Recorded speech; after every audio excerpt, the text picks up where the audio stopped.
J'espère que vous passez un excellent Agile d'Or à distance. Aujourd'hui, je suis en direct du studio de formation du côté de CGI au centre-ville de Québec. Et puis, je viens aujourd'hui justement présenter pour l'Agile Tour Québec une conférence qui s'intitule « La gestion par balise budgétaire Lean Agile ». Alors, on pourra faire des parallèles intéressants avec le keynote d'aujourd'hui. J'ai trouvé très à propos la synergie que la conférence de M. Léopold aujourd'hui pourra amener à celle que je vous présente aujourd'hui. Un petit instant. Ici. Voilà. Alors, je vais commencer par me présenter. Pour ceux qui ne me connaissent pas, je m'appelle Éric Lessard. Je suis un coach agile senior. Je fais du coaching agile depuis 2015 et puis je suis un agiliste depuis 2005. Alors, tour à tour, j'ai grandi dans l'agilité, d'abord avec des équipes Scrum. On a commencé à utiliser beaucoup de pratiques XP dans mes premières années en agilité, comme du CI, l'intégration en continu. On a utilisé beaucoup les tests automatisés aussi. De fil en aiguille, j'ai pris de plus en plus de leadership dans mes équipes pour finalement être un leader technique et amener mon équipe et mes collègues vers un peu plus d'agilité au fil du temps pour finir ensuite par être en position de gestion avec deux équipes agiles et faire de la collaboration un peu plus haut niveau, toujours en mode agile. Et ensuite, je suis devenu le coach que vous voyez aujourd'hui. J'ai grandi depuis quand même, mais c'est quand depuis 2015 que je suis dans le domaine du coaching agile. Dans mon coaching agile, j'ai beaucoup focusé sur les grands projets, les grands programmes, notamment dans mes débuts à grande échelle avec du discipline agile pour en venir ultimement à utiliser SAFe, que j'ai utilisé dans plusieurs organisations, autant public que privé. Et puis, ça a beaucoup nourri ma réflexion et puis ma pratique par la suite. Alors, qu'est-ce qu'on va parler aujourd'hui? C'est qu'on va commencer par parler du modèle projet, qui est un incontournable parce que tout le monde est exposé à une dynamique de projet en ce moment. Ça existe dans à peu près toutes les organisations, à différents degrés de maturité, à différents degrés d'influence. Mais c'est un incontournable dans toutes les conversations sur l'organisation du travail et sur l'agilité. Ensuite, nous allons parler du modèle train, parce qu'en fait, on va utiliser certains ingrédients SAFe dans la présentation d'aujourd'hui. Alors, je vais faire une petite mise à niveau pour ceux qui n'ont pas encore expérimenté ou qui ont des connaissances en surface par rapport à un train de livraison agile en mode SAFe. Ensuite, nous allons aborder les balises de gestion Lean Agile, nous donner un coffre à outils qu'on va utiliser ensemble dans des cas de figure. Parce qu'en fait, la partie facile pour les coachs, c'est d'y aller avec ce qui est dans les formations, dans les manuels. On donne la théorie, on a des beaux schémas, tout est super sexy. Les gens sortent de nos formations, de nos ateliers, très excités à l'idée de l'appliquer. Et une fois dans la vraie vie, c'est là que ça s'essouffle et qu'on n'a pas les résultats escomptés ni les résultats promis par la théorie. Alors, on va prendre des cas concrets, on va regarder étape par étape pour voir comment appliquer les balises Lean Agile dans notre gestion. Et puis, ces exemples-là ne sont pas obligatoirement appliqués à SAFe. Ça peut servir dans d'autres organisations du travail. Si quelqu'un qui travaille en flight level, comme a présenté M. Klaus Léopold, peut sûrement trouver des leçons intéressantes dans les balises qu'on va présenter aujourd'hui. Et ensuite, nous allons avoir une conclusion parce que nous allons tout résumer ensemble. Et s'assurer qu'on part avec une ouverture vers de nouvelles aventures par la suite, avec, espérons-le, des balises de gestion Lean Agile. Alors, on va commencer par le mode projet, avec particulièrement une emphase sur les a priori, les modèles mentaux, les croyances qui viennent avec le fait de faire un projet, que ce soit en agile ou pas. Il y a des nuances quand même dans la version agile d'un projet, mais on s'emprisonne un peu dans certaines contraintes qui sont propres au fait de faire un projet, agile ou pas. Le projet, d'abord, s'inscrit au travers de 5 préoccupations de gestion tout à fait légitimes. Qu'est-ce qu'on nous demande de faire en gestion de projet? En fait, c'est de répondre aux préoccupations de la gestion. Alors, la gestion a des budgets à dépenser, à investir. Et puis, on veut suivre ce qui se passe avec ces budgets-là. On ne veut pas faire un chèque en blanc à quelqu'un qui va faire du développement et qui ne donnera pas de compte sur le budget et comment vont les dépenses. On veut aussi savoir comment ça va. Alors, ça nous prend des indicateurs de performance. On veut savoir comment les gens s'enlignent, qu'est-ce qui s'en vient. On veut avoir l'heure juste. Alors, on va demander d'avoir une planification. Ensuite, on a beau faire un projet, avoir un budget, avoir un planning, mais pourquoi on le fait? Bien, ça nous prend les objectifs, qui devrait être la première étape de la conversation, c'est pourquoi on fait ça. Et puis tout ça, on va rassembler ça au travers de différents artefacts de gestion, différents rapports, différents chiffres qu'on va sortir dans des activités qu'on va appeler, exemple, des revues de projet. C'est des activités comme ça. Mais tout ça, c'est pour répondre à des vraies questions légitimes de l'organisation. C'est là qu'on veut aller avec ça. J'ai pris une définition de projet qui date d'un certain temps, même si le PMBOK est constamment en train de se mettre à jour et il y a une nouvelle version 7 qui s'en vient, qui contient des concepts un peu plus agiles. Mais ce qu'on voit sur le terrain, ce qui est incarné pour vrai quand on parle de projet, que ce soit avec des chargés de projet formés, certifiés, ou avec des chargés de projet formés sur le tas, c'est que le projet, c'est une entreprise temporaire pour fournir une réponse à un besoin unique, que ce soit un service ou que ce soit un nouveau produit. Et puis ça a un début puis ça a une fin. Avec une définition comme ça vient vraiment chargé de croyances, chargé de principes qui viennent teinter notre jugement par la suite. En fait, ça veut dire s'il y a un début, s'il y a une fin, ça veut dire qu'il y a une préparation. Ça veut dire qu'il y a une phase de réalisation. Ça veut dire qu'il y a une livraison ultimement à la fin. Où est-ce qu'on ferme tout? Dans le cas d'un projet en mode agile, cette phase-là de préparation va souvent s'appeler un sprint zéro. Mais c'est quand même toujours bien juste une préparation. Où est-ce que graduellement, on va commencer à aller chercher de l'information pour produire notre carnet de produits qu'on voit dans mon icône ici, que je vais réutiliser plusieurs fois dans la présentation. Ici, on a un carnet de produits. Et puis, en sprint zéro, je vais le populer, je vais le clarifier. Puis, il ne sera pas complètement fini, il va sûrement vivre un peu pendant la réalisation. Mais ultimement, là, on part avec un bagage de départ à réaliser, plus ou moins étoffé, mais on a quand même une préparation. Et puis ensuite, qu'est-ce qu'on va vouloir faire? C'est qu'on va vouloir consommer, on va vouloir brûler la charge de travail, tous les fameux burn down qu'on a dans nos itérations en agile. Mais quand on réfléchit en projet, on réfléchit le projet aussi dans son ensemble comme une charge de travail à brûler vers le bas. Qu'est-ce qui se passe avec notre carnet? C'est que notre carnet, au début, il est plein. Les cartes peuvent être à différents niveaux de détail quand on est en mode agile, mais on part quand même avec l'équivalent d'une portée là, initiale de projet.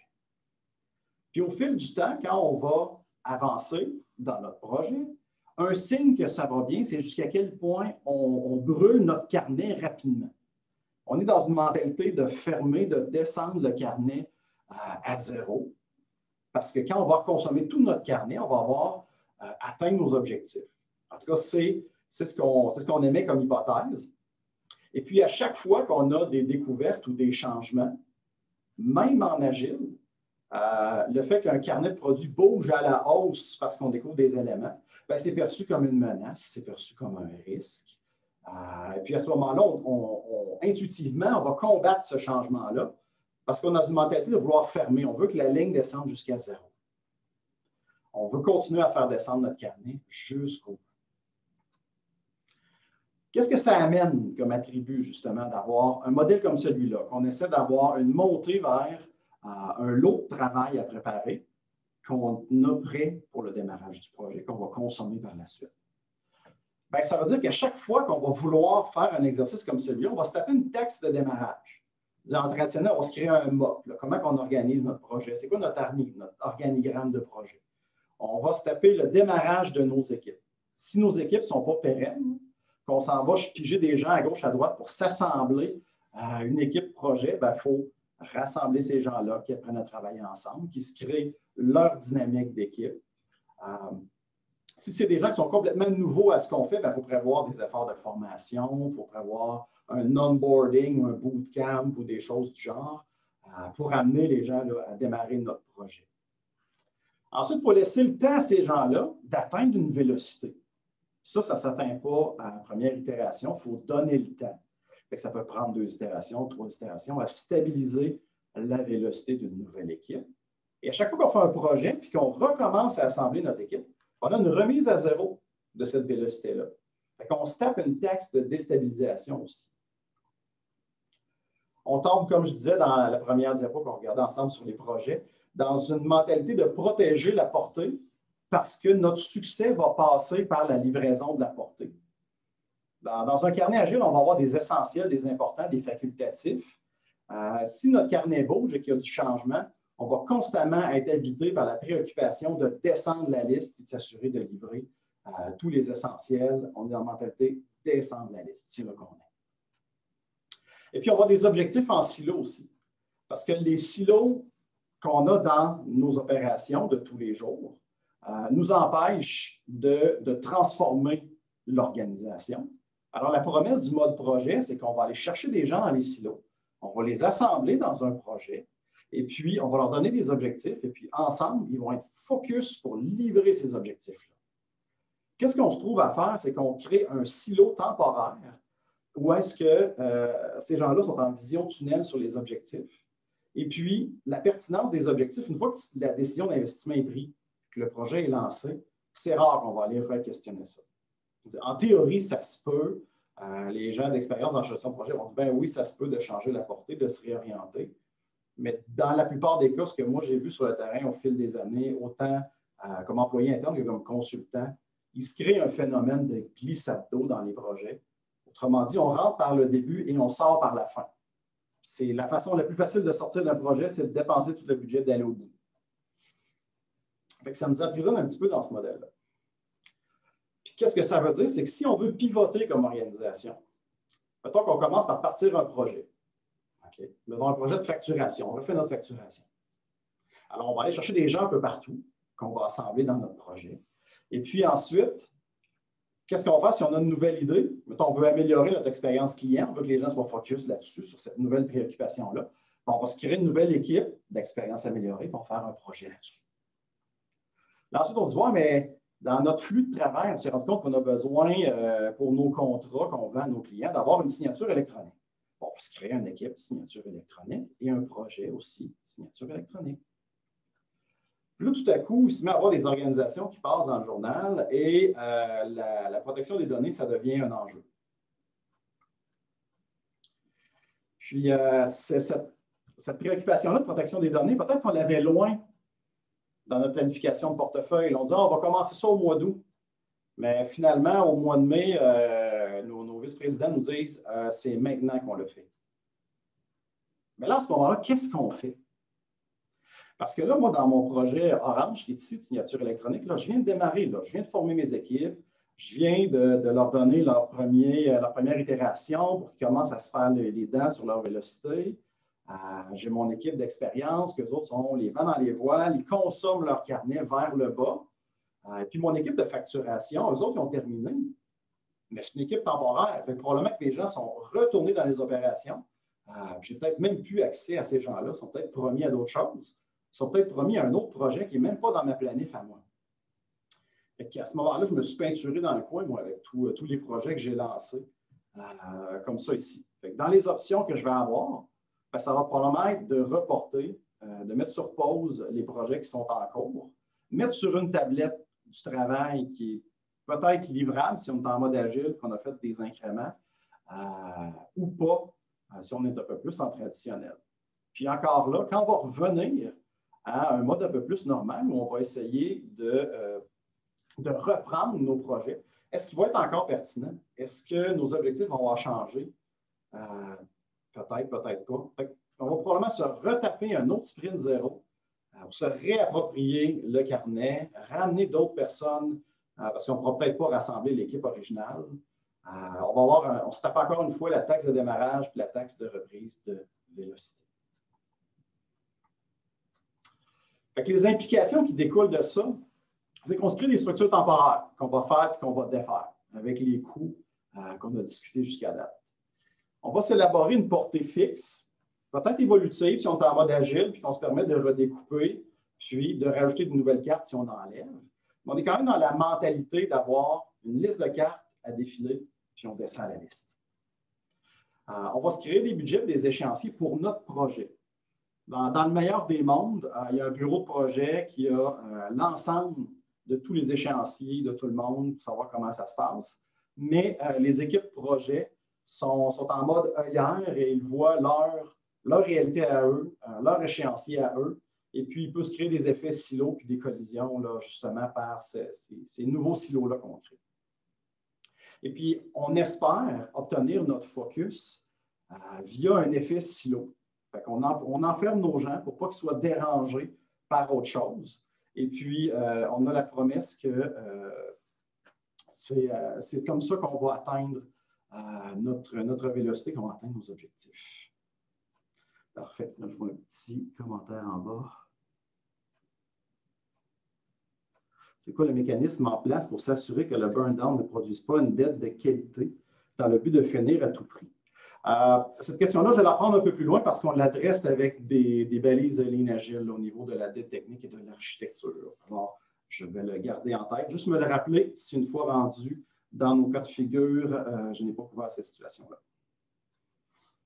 Alors, qu'est-ce qu'on va faire en réponse à ça? C'est qu'on va essayer de nouveaux moyens. Alors, avant de l'appliquer, le nouveau moyen de collaborer ensemble, on va se donner une petite base commune, avec un petit survol rapide de comment ça fonctionne un train dans SAFe, et ensuite, on va construire par-dessus. Alors, pour ceux qui n'ont jamais vu le poster de SAFe, qu'on voit sur le site de Scaled Agile, on voit que c'est très riche, on voit qu'il y a beaucoup d'éléments là-dedans. C'est un framework qui est très, très complet, mais on n'a pas besoin de mettre en place la totale pour que ça fonctionne bien, pour qu'on commence à avoir des bénéfices. Qu'est-ce que moi j'ai vu souvent sur le terrain, c'est qu'on va commencer par expérimenter avec un train, parler de la notion de portefeuille, la notion de portfolio qu'on voit dans le bandeau du haut. On tire des bénéfices et on bâtit à partir de là. Puis, qu'est-ce qui est le véhicule qui est au cœur de SAFe? Parce que SAFe a emprunté beaucoup autour de lui, a emprunté les équipes Scrum, a emprunté dans le Lean, a emprunté dans l'expérience client, mais la construction qui est propre à SAFe, c'est le Agile Release Train. C'est une machine à collaborer pour livrer ensemble. C'est un réseau de livraison de valeur. Ça, c'est une équipe d'équipe agile. Quelqu'un qui, je l'ai expliqué en une seule phrase, c'est quoi un train? C'est qu'on prend des équipes agiles, puis on fait une équipe d'équipe avec ça. Puis on peut rassembler dans un train de 50 à 125 personnes.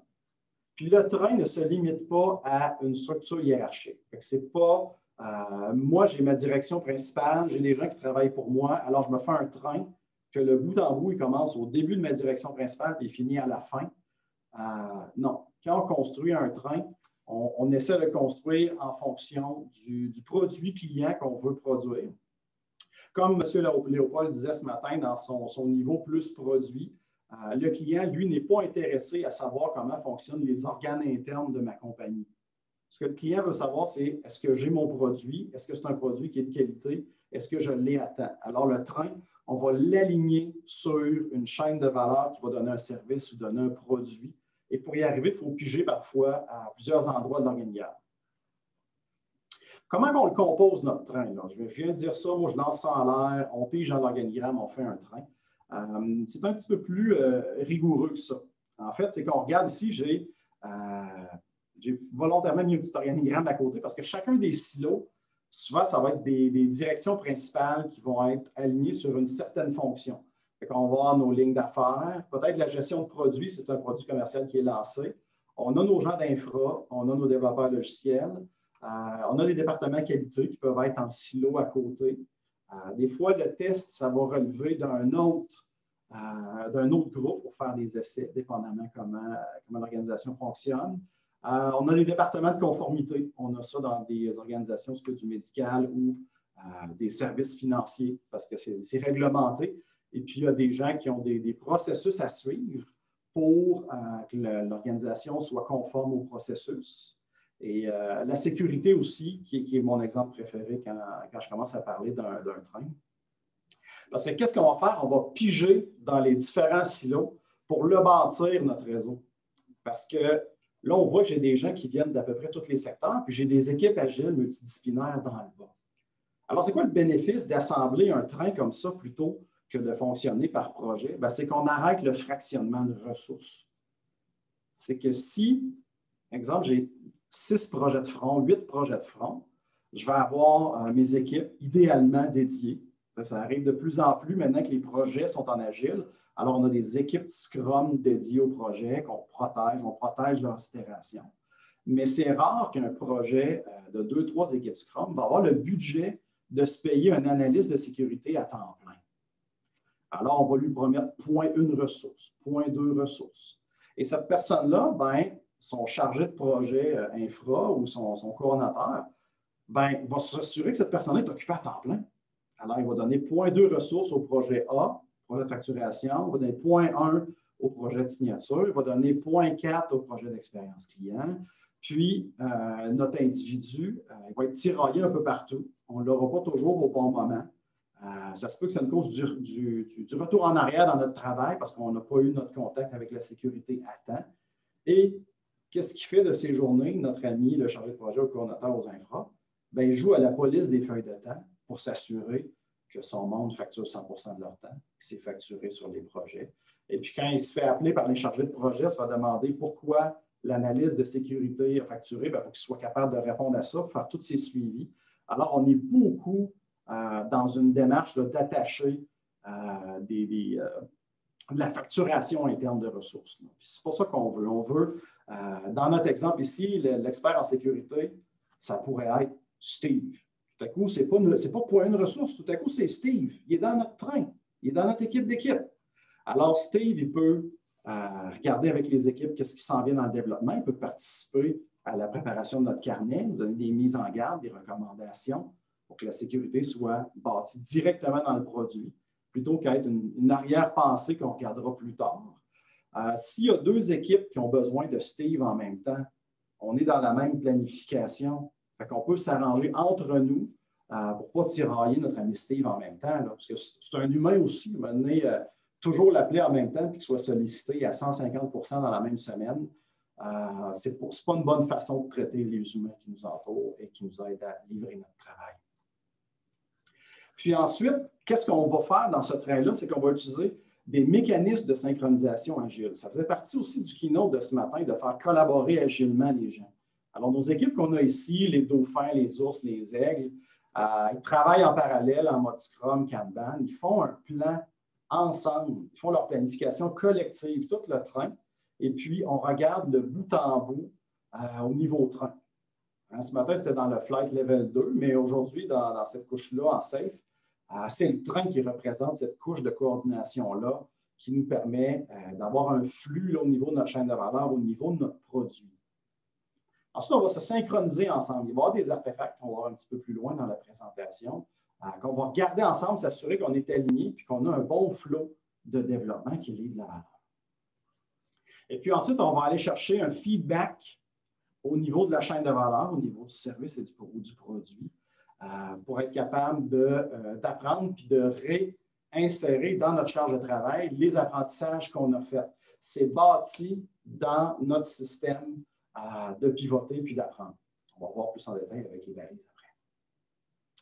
L'artefact central dans SAFE, c'est notre programme board. On voit ici toutes les dépendances entre les différentes équipes dans leurs travaux pour s'assurer qu'on livre le produit bout en bout. Alors, c'est toutes ces cartes-là qu'on voit. C'est une charge de travail qui a été rendue visible par les équipes durant le PI Planning.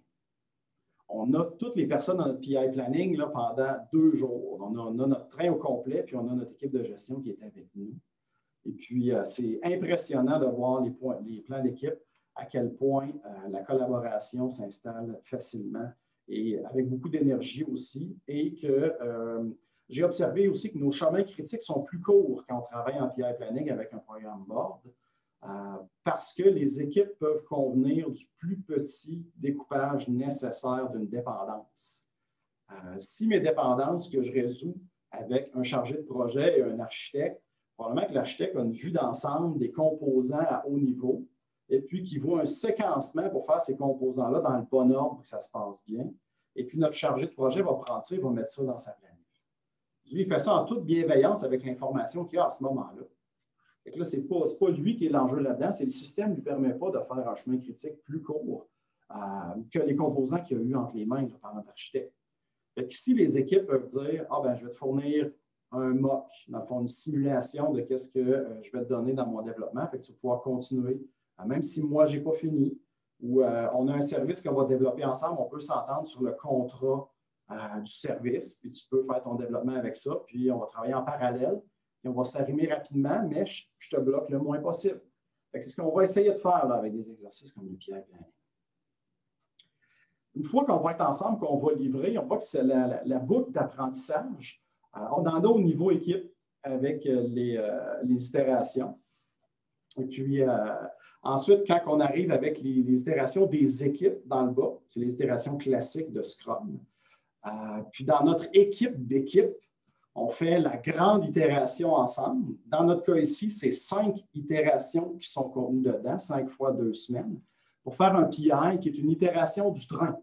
Fait que notre équipe d'équipe aussi est en train d'itérer à sa façon, mais à son échelle. Ce qui est vrai dans l'équipe Scrum, on le réplique un étage plus haut à notre couche de coordination. Alors, on a une question dans le chat. Comment intégrer la notion de projet dans un PI Planning? On va y arriver un petit peu plus loin là-dessus. Justement, on a un élément là, spécifiquement là-dessus dans nos exemples sur les balises. Alors, réaliser les travaux. Quand on réalise nos travaux, sur le train, vous voyez qu'il y a plusieurs petits programmes boards parce qu'on va faire des programmes incréments, on fait plusieurs plans ensemble. Et puis, on va consommer des épiques. Des épiques, ce ne sont pas des projets. Alors, un épique, ça va être un bloc de valeurs qui vient avec les objectifs qu'on veut atteindre. C'est quoi les hypothèses de valeur qu'on veut vérifier? C'est quoi le MVP? C'est quoi le produit minimum viable pour qu'on commence à expérimenter et à apprendre avec notre produit? Et puis, un épique, ça peut vivre dans le temps pendant plusieurs PI. On va le consommer d'un PI planning à l'autre. On va prendre du travail dans notre épique et on va le réaliser. Et puis, il y en a beaucoup qui font une adéquation un pour un entre des épiques et des projets. C'est vrai que ce n'est pas tout à fait la métaphore idéale parce qu'un même épique un même projet pourrait générer plusieurs épiques, si mettons, on fait l'effort de convertir les objectifs. Et inversement, ça se peut que dans notre découpage de projets un peu silotés, on soit en 2 projets qui, en fait, soient dans le même épique. C'est 2 découpages différents, mais on va voir là, un exemple dans une organisation qui est déjà en projet, comment on peut faire un shift de notre côté. Alors, la structure de la stabilité du carnet dans Save, juste pour montrer un exemple de c'est quoi un épique et puis comment on le découpe pour le réaliser ensuite. C'est que, mettons, je pourrais avoir comme épique, moi, que je veux fidéliser mes clients qui ont un volume d'achat élevé. Fait que moi, je regarde ça, la valeur d'affaires que ça fait, c'est que j'ai des clients qui achètent beaucoup de moi. Et puis, je veux m'assurer qu'ils restent avec moi et qu'ils ne s'en vont pas chez leurs compétiteurs. Fait que je veux protéger mes parts de marché. C'est ça que je vais faire avec mon épique. Okay? Je veux fidéliser mes clients. Puis ensuite, comment je vais faire ça? Bien, quand mon train va préparer le travail puis ensuite le réaliser, parce que c'est fait en boucle, on prépare, on réalise, on prépare, on réalise. Il va le découper en features, en petites bouchées que les équipes vont pouvoir faire dans un PI, dans l'itération du train. Fait que ça se peut qu'il y ait une équipe qui me dise, ben d'autres, on va faire le rappel de promo. OK, il y en a un autre qui va s'occuper de la facturation qui va être impactée par la promo. On peut peut-être avoir une équipe un peu plus technique qui va modifier la façon qu'on traite nos transactions pour qu'on ait une meilleure expérience client par rapport à notre promo. Puis ensuite, on va utiliser dans une boutique en ligne avec peut-être d'autres équipes, comment on fait pour faire des rappels à notre client qu'il est proche d'avoir son rabais. C'est des choses qu'on peut faire là, pour réaliser ce qui est dans l'EPIC. L'EPIC, lui, ne va pas nécessairement dans tout ce niveau de détail-là, mais c'est en explorant, en regardant ce qui est requis pour y arriver. C'est comme ça qu'on va s'alimenter là-dessus. Puis, dans chacun de nos features, on va avoir de l'information dedans qui, ultimement, va devenir des récits dans les carnets des équipes. Qu'est-ce qui se passe dans notre cas ici, si on prend l'exemple qu'on voulait changer de cap avec nos projets? Mettons qu'on se rend compte là, que notre réalité change, qu'est-ce qu'on avait comme épique en cours, c'est plus qu'est-ce qui est pertinent. Bien, on va l'annoncer aux équipes, on va préparer des nouvelles cartes dans notre carnet. Et puis, quand on va faire notre prochain PI planning, voyez-vous, en changeant de PI, on a pivoté. Tout à coup, on fait des cartes d'une autre couleur, on s'engage sur d'autres choses. Ça, c'est dans le meilleur des mondes, bien sûr, où est-ce que quand on finit notre PI, en fait, on n'a pas trop de chantiers d'ouvert pour ne pas peinturer l'organisation dans le coin. C'est ça qui est l'idéal. Mais on voit que notre chantier en orange, on le continue. Notre chantier en gris, lui, on l'a suspendu ou on l'a laissé livrer dans l'état où il est pour embarquer notre nouveau chantier en rouge dans notre prochain PI. Et puis, quand on aura fini notre nouveau chantier en rouge, qui est ici, notre nouvelle épique, on pourra reprendre là où on a laissé avec nos cartes en gris, avec nos équipes qui vont être restées tout ce temps-là ensemble, véloces, s'habituer à travailler ensemble, habitués à collaborer. Parce que si on regarde le cycle de vie linéaire du projet qu'on a ici, c'est complètement le contraire. C'est complètement le contraire de travailler par PI, où est-ce que notre carnet est vivant. On ne brûlera pas le carnet jusqu'au bout. Oui, on va brûler notre PI jusqu'au bout, mais on est constamment en train de remplir, refaire, remplir, refaire. Alors, qu'est-ce qui découle du fait d'avoir un modèle train? C'est qu'on se crée une structure stable. On laisse une flexibilité de temps quand même, là, dans le sens que, oui, on va piger dans l'organigramme, on va chercher des spécialistes, mais ces équipes-là, ils ne viennent pas de changer de gestionnaire, on ne vient pas de faire une réorg.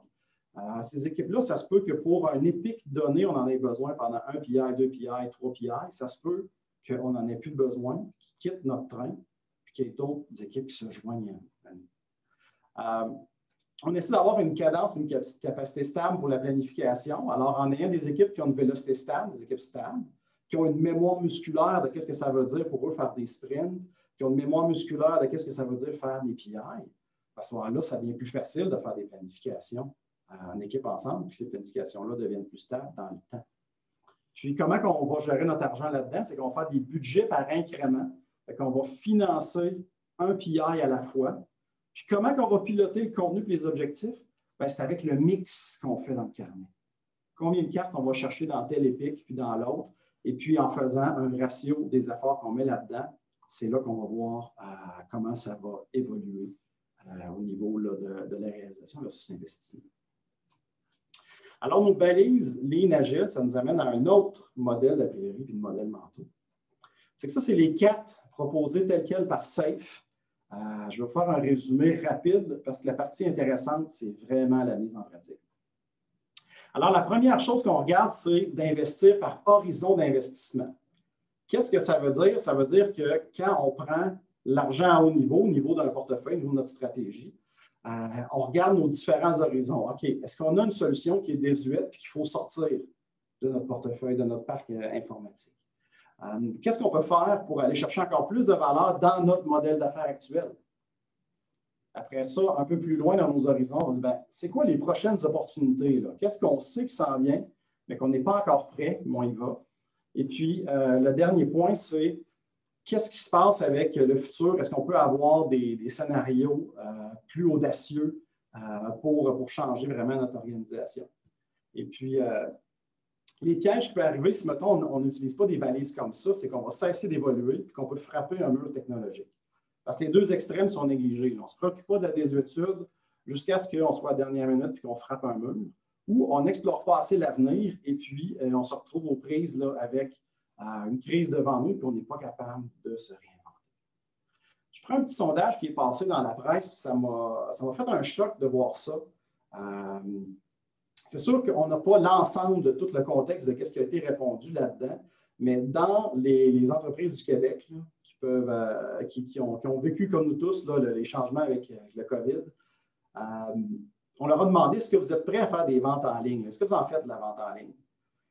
On se rend compte qu'il y a un 18 % qui en faisaient avant la crise, les autres étaient déjà prêts. Il y en a un certain pourcentage, mettons un 11 % qui l'envisage, un 8 % qui a commencé, un 7 % qui l'essaye. On a un 5 % qui ne sont même pas intéressés. On a un 46 % qui disent notre business n'est pas adapté à ça. On n'a pas tout le contexte. Mais moi, ça me fait peur de voir des chiffres comme ça. Puis pas longtemps après, de revoir dans le journal qu'on a une ministre, Mélanie Joly, qui se promène et qui distribue des subventions pour que les organisations fassent leur transfert numérique. C'est vraiment l'horizon 3, l'horizon d'exploration ou l'horizon des opportunités en émergence. Il n'y a pas eu d'investissement là-dedans. Peut-être que le tapis nous glisse en dessous des pieds, on n'est pas prêt. Un autre balise, c'est d'approuver les initiatives d'envergure. Qu'est-ce qu'on veut faire? C'est qu'est-ce qu'on veut amener à la gouvernance, à la gestion? C'est qu'est-ce qui coûte le plus cher ou qui a un plus gros impact? Des investissements de plusieurs millions, on veut les arbitrer avec la haute direction. Ou des fois, une décision qui est toute petite, mais qui a beaucoup d'impact financier, comme exemple, changer un taux d'intérêt qui a un impact de 10 millions sur les montants transigés. Même si c'est tout petit, ça peut remonter en haut. Puis on essaie de décentraliser le reste, de laisser des décisions à notre train autant que possible.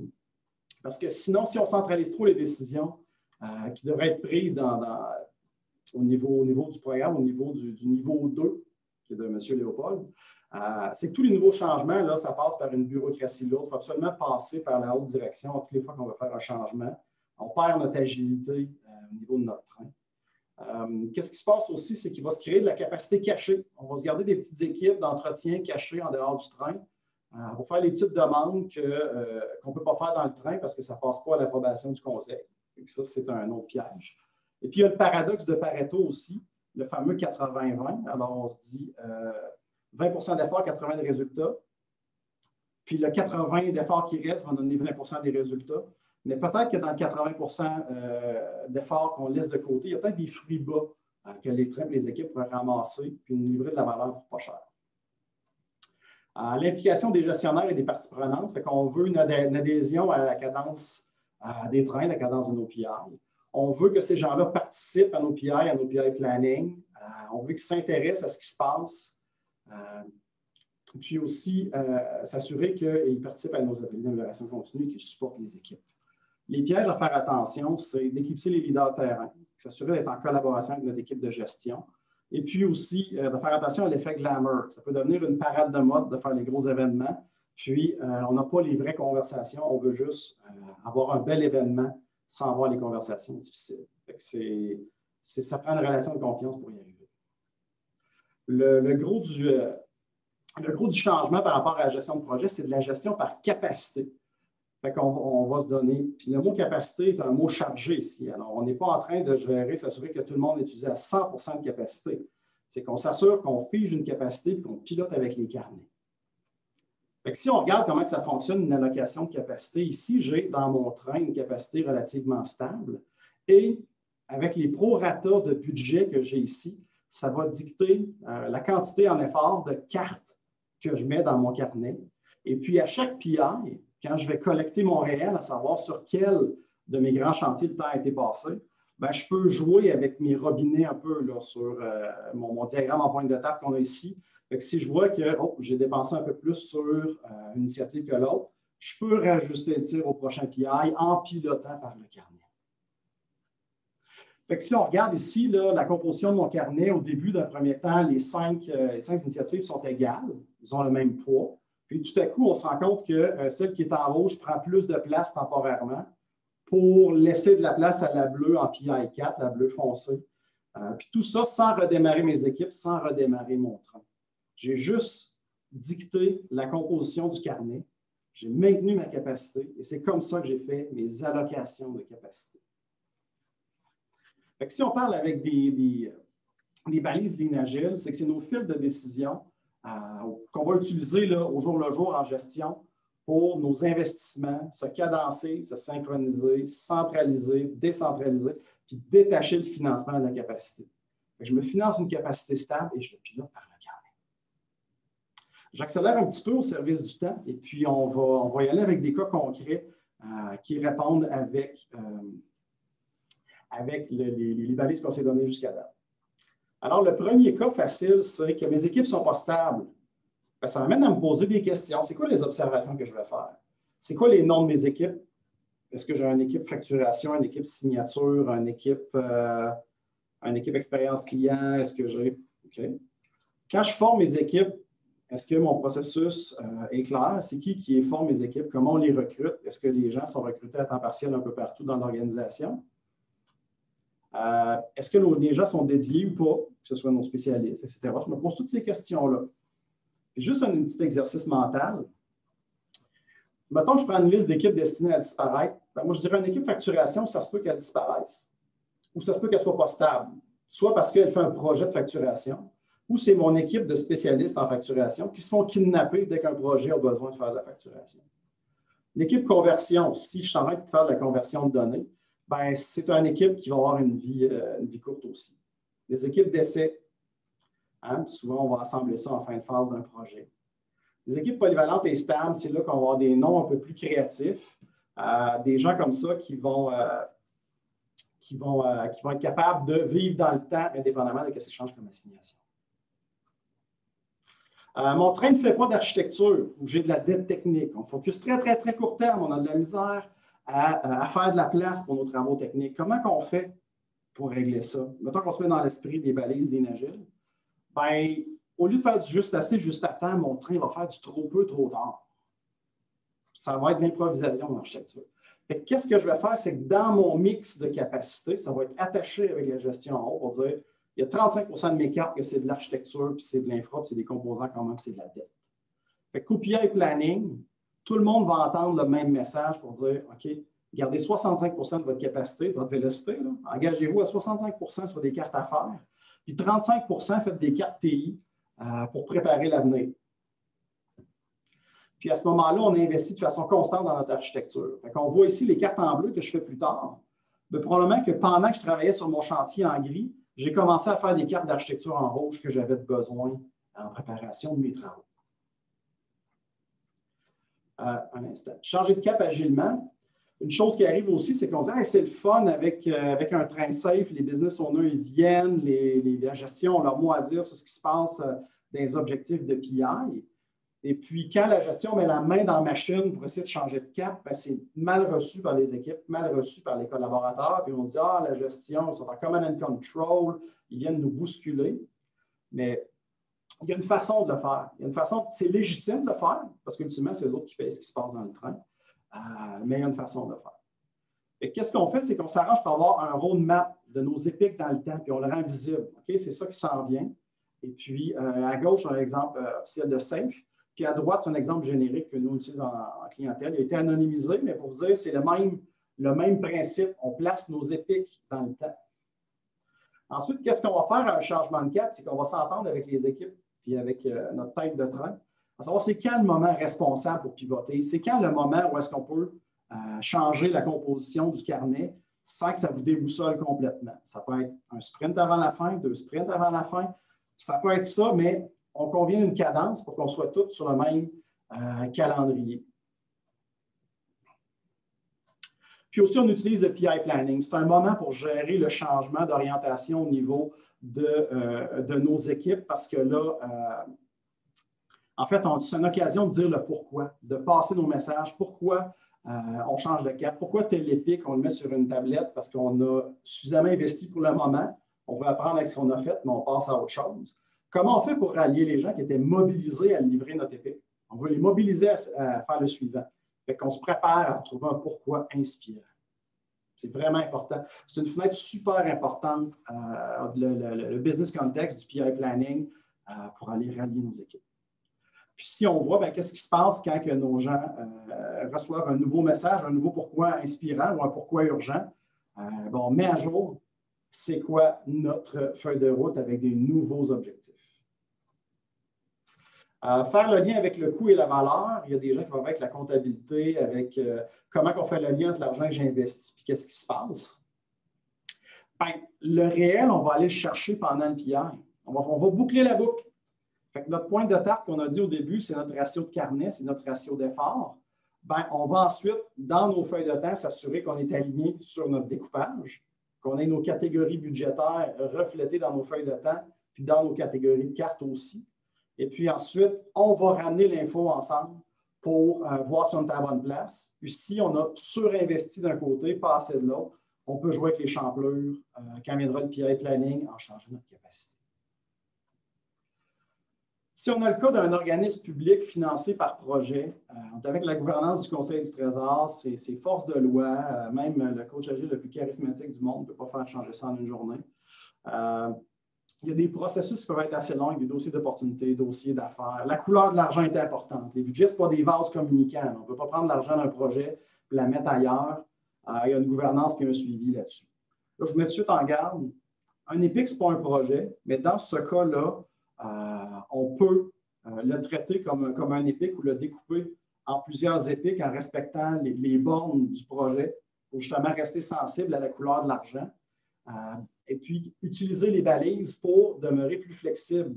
Fait qu'on va utiliser notre allocation variable comme étant un variable burn rate, la vitesse à laquelle on brûle notre argent.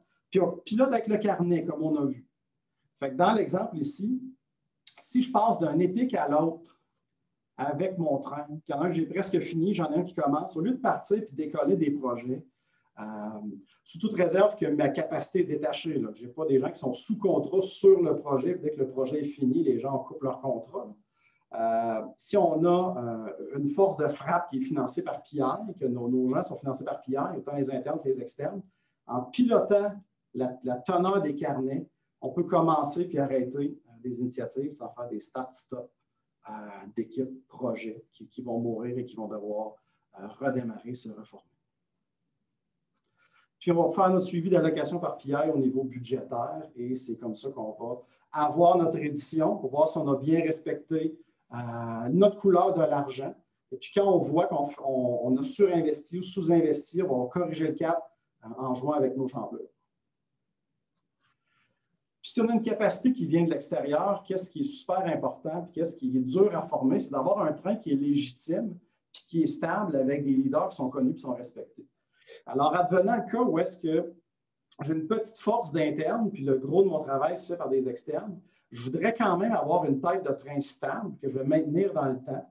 Et puis, quand je n'aurai pas d'externes qui viennent m'aider, j'aurai peut-être 2, 3 équipes d'internes dans mon train.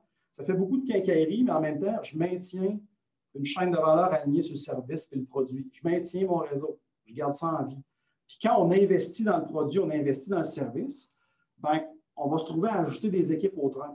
C'est encore mieux si on ajoute des équipes déjà formées qui se connaissent et qui travaillent bien ensemble. Fait que ça, c'est une façon d'utiliser des mécanismes là, de safe, de balises, lignes agiles pour être capable d'y arriver. Tout ça, que vous ayez un train ou pas, c'est des choses qui peuvent être relativement là, très payantes à faire. Fait que j'arrive dans ma dernière minute pour la conclusion. Alors, qu'est-ce qu'on veut faire par la gestion par balise, ligne agile? C'est qu'on veut une organisation flexible. On veut de l'agilité organisationnelle. On ne veut pas juste des équipes agiles avec une équipe de gestion traditionnelle au-dessus. Le train, c'est un véhicule privilégié, selon moi, même si ce n'est pas le seul, parce qu'il est abondamment documenté. Il existe beaucoup de formations là-dessus. Il y a beaucoup de professionnels qui le connaissent et qui ont de l'expérience. Fait que d'y aller avec un train, vous avez un modèle éprouvé que vous pouvez déployer puis adapter. Si vous trouvez qu'un train, c'est lourd, je vous recommande de regarder du côté de Essential Safe, qui est un article qui vous donne le top 10 des excellentes pratiques pour qu'un train reste sur les rails. Ça ne vous oblige pas à faire la totale, mais ça vous amène, c'est quoi, l'essentiel pour que ce soit payant. Avec nos balises, on peut investir dans l'avenir, faire de la place à l'architecture, permettre à la gestion d'agir avec agilité, puis de dynamiser le passage de la vision à l'action. Fait que ce serait tout pour la présentation. On se trouve à finir à E50. Alors, Alexandre, est-ce que tu reprends le contrôle de la présentation? Oui, on pourrait peut-être laisser le temps pour une question ou 2 petites questions, étant donné qu'on s'en va à dîner. Je vais laisser la salle encore ouverte si jamais. Okay.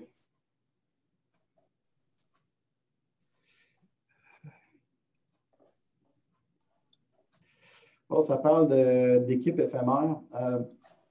Qu'est-ce que je trouve il y a comme un droit de gestion là-dedans que je pense qu'il faut respecter. Qu'à un moment donné, comme gestionnaire, on peut décider du moment où on investit.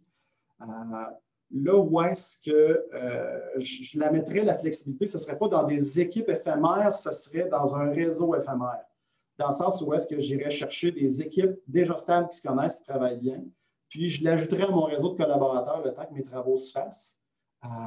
Et puis ensuite, je laisserai aller ces équipes-là là, quand j'en ai plus besoin, mais je ne ferai pas faire puis défaire des équipes. Ça, je n'irai pas là. quelle est la clé la plus importante vers un virage type gestion de projet qui travaille en mode produit?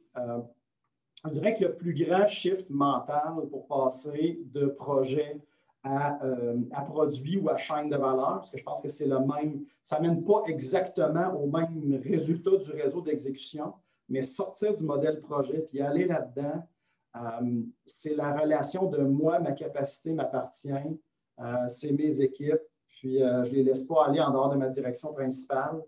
Ça, c'est un frein important parce que quand on va vouloir y aller en mode produit, bien, ça se peut que notre produit ait besoin de spécialistes puis qu'on ne les déplacera pas de direction principale de spécialistes. Fait que c'est vraiment ça qui va faire le plus mal là, comme changement. Il existe un logiciel pour faire des schémas safe sur Azure DevOps. Sur Azure DevOps, pour ceux qui l'utilisent, il y a un tutoriel intéressant du côté de Microsoft. Fait que si vous cherchez Microsoft Azure DevOps Safe, ils vont vous proposer un exemple de faire une configuration complète, multi-train avec les équipes, avec multi-produits. C'est quand même assez important là, comme exemple. C'est très, très aidant.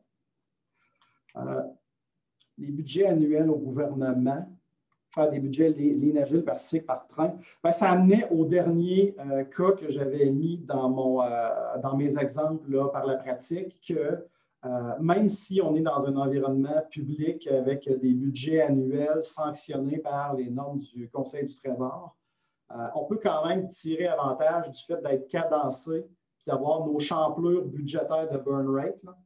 Fait que ça voudrait dire que les projets que j'ai seraient visiblement plusieurs épiques. Ensuite, j'utiliserais juste le projet comme étant mon bol d'argent dans lequel je pige pour faire mes épiques. Et puis, à ce moment-là, là, je ferais varier ma capacité pour atteindre mes objectifs. C'est ce que je ferais. Puis, même si on ne va pas jusqu'au bout des budgets lean, là, du lean budgeting, on a quand même une flexibilité supplémentaire qui peut être très, très, très, très avantageuse. La démarche pour peut-être une petite dernière, puis après ça, ça va être la fin. Je vois qu'il y a des questions qui sont suffisamment complexes. Ça prendrait une formation complète pour y répondre. On va y aller peut-être. Est-ce que SAFE se prête bien à l'entreprise qui fait des projets mais qui n'ont pas de dépendance entre eux? Écoute, c'est pas être intéressant. C'est intéressant comme question parce que moi, j'utilise comme KPI, à savoir si mon train est en santé, c'est le nombre de cordes que j'ai sur mon tableau de PI Planning, mon programme board. Fait que si j'ai trop de cordes, ça veut dire probablement que soit mon architecture est vraiment un dégât de couplage, puis que j'en ai pour plusieurs mois à payer de la dette, ou j'ai fait des équipes de spécialistes, puis que le travail doit jouer au ping-pong entre 10 équipes pour être complété. Fait que j'irai soit voir mon architecture ou ma composition d'équipe. Mais l'inverse aussi, c'est que si j'en ai aucune corde, ben, c'est de se poser la question, est-ce que je suis en train de payer une taxe de collaboration trop forte pour les besoins que j'ai? Puis à ce moment-là, c'est peut-être de voir qu'est-ce qui est intéressant dans les pratiques d'Essential Safe. Fait que sans y aller avec la totale, je regarderai, y a-t-il des éléments là-dedans qui seraient bénéfiques pour moi? Puis, est-ce que ça pourrait être ajouter de la valeur à mon organisation du travail?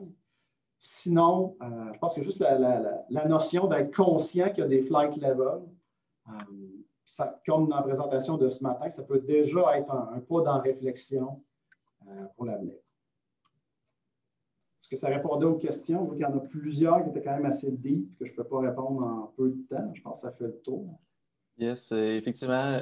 Merci beaucoup, Eric. C'était une super de belle présentation. Je suis convaincu que les gens ont vraiment apprécié. On va devoir terminer la présentation pour ce midi.